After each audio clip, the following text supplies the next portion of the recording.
चार राज्यों में विधानसभा चुनाव के नतीजे एक दिन बाद आ जाएंगे। बहुत कम समय बचा है। कांग्रेस कहां पर अपनी गुंजाइश देख रही है मध्य प्रदेश में? सी वोटर ने, एबीपी न्यूज ने अपना भी सर्वे दिखाया। हमारे साथ कांग्रेस के वरिष्ठ नेता पूर्व सांसद संदीप दीक्षित जी हैं यहां भोपाल में। सर, आपको क्या उम्मीद है?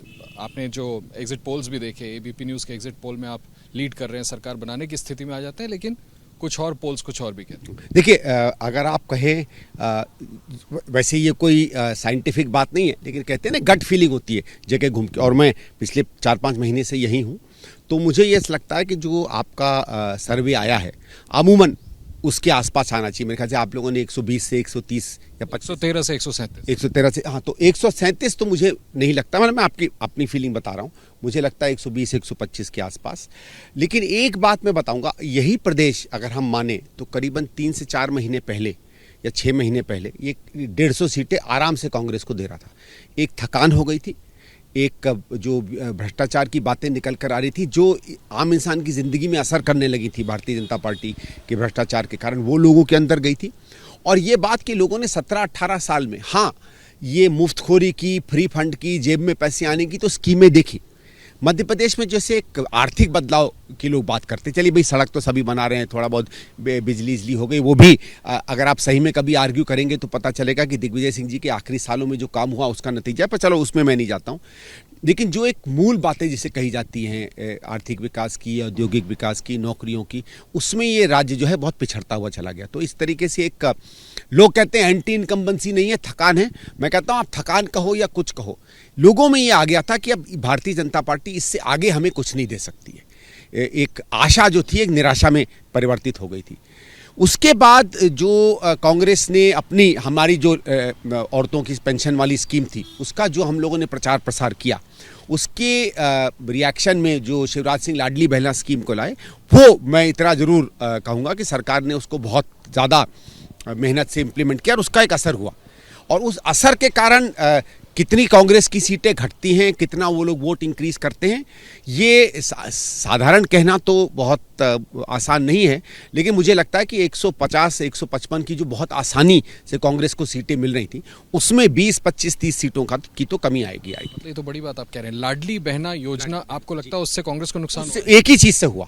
ये देखिए, एक चीज़ जो एक बहुत सकारात्मक ही बल्कि एक नकारात्मक एक बदलाव पिछले कुछ महीनों में या कुछ सालों में उत्तर भारत की राजनीति में आया, जो पहले दक्षिण भारत में होता था और जिसकी शुरुआत एक तरीके से दिल्ली में हुई, जहां जो आइडियोलॉजिकल वोटर है या जो कमिटेड वोटर है, जो पार्टी की एक बड़ी दृष्टि देश और प्रदेश के बारे में होती है, उससे अलग हटके, जिसको अंग्रेजी में कहा जाता है तो ट्रांजैक्शनल वोटर है कि तुम आज मेरी जेब में क्या दे रहे हो, उसमें एक बहुत बड़ी बढ़ोतरी हुई है। और उस वोटर को पहले क्या होता था, जैसे आशीष जी आपने भी कई चुनाव किए, आखिरी 3 महीने 6 महीने में सरकार कुछ करती थी तो लोग उसको नाटक मानते थे, यार क्या यार। आज वो बात नहीं रह गई है। आज इस बात को समझें कि इस लाडली स्कीम में लोगों ने कहा कि नहीं हमारी जेब में कम से कम आ रही है। ये बात भूल गए कि वो कांग्रेस की ही स्कीम है।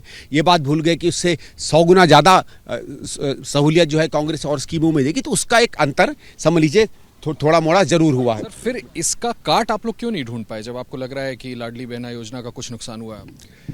नहीं, मेरे ख्याल से पार्टी ने काट तो कोशिश की, और काट इस बात से की कि भाई वो लोग 1200-1250 दे रहे हैं। हम लोगों ने पहले ही 1500 की बात की। फिर हम लोगों ने गैस सिलेंडर को 500 रुपये करने की बात की है। हम लोगों ने हेल्थ में बात की है। हम लोगों ने बिजली माफ़ करने की बात की है। तो ऐसा नहीं है कि हम लोगों ने काउंटर में स्कीमें नहीं दी, लेकिन शायद जेब में जो पैसा आ रहा है उसका एक असर होता है। अब वही मैं कह रहा हूँ कि उस असर को असलियत से और कांग्रेस की जो प्रॉमिस हुए हैं उसके बीच में वो असर कहाँ जाकर बैठता है, ये तय करेगा कि कांग्रेस को 130-140 सीटें आती हैं या 115, 18, 25 के बीच में आती है। ऐसा तो नहीं कि इसका खामियाजा ऐसा भुगतना पड़े कि आपकी सरकार ना बन पाए? इसकी तो संभावना है ही, मैं उससे मना नहीं करूँगा, लेकिन मेरी गट फीलिंग है कि निकल जाएगी सरकार। लेकिन हाँ, अगर बहुत इसका असर होता है और कोई और मुद्दा चलता ही नहीं है और सिर्फ लाडली बहना चलता है। लेकिन आशीष जी, आपका क्या अनुभव रहा ये तो आप बेहतर जानेंगे।